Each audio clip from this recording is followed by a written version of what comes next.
Tinawag na siraulo ni dating US President Donald Trump si US Vice President Kamala Harris sa kanyang campaign rally sa North Carolina, habang si Harris gagamitin daw ang kanyang pagka-Attorney General sa kalabang convicted felon na si Trump.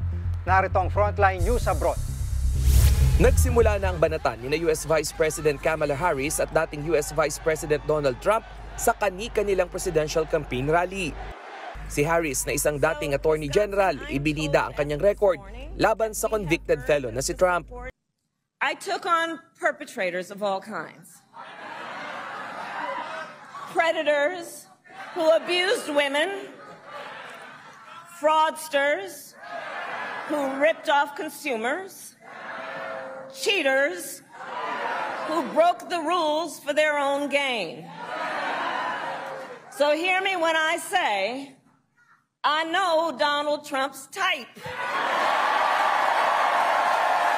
Pero si Trump bumwelta at tinawag na may sira sa ulo si Harris. If Kamala Harris gets in, she would be the most radical far-left extremist ever to occupy the White House times 10. There's never been a lunatic like this in the White House, and we've had some bad ones. Habang ibinibida ni Harris ang kanyang mga nagawa bilang dating prosecutor, minamaliit naman siya ni Trump. And in this campaign, I promise you, I will proudly put my record against his any day of the week.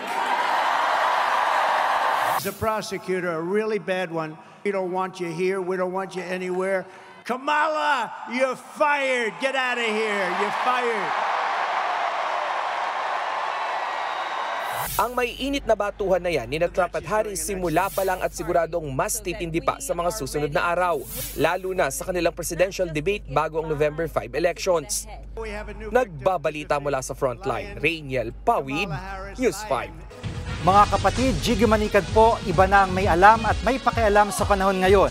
Para sa konkreto, kumpleto at komprehensibong balitaan sa Frontline, mag-follow at mag-subscribe sa social media pages ng News 5.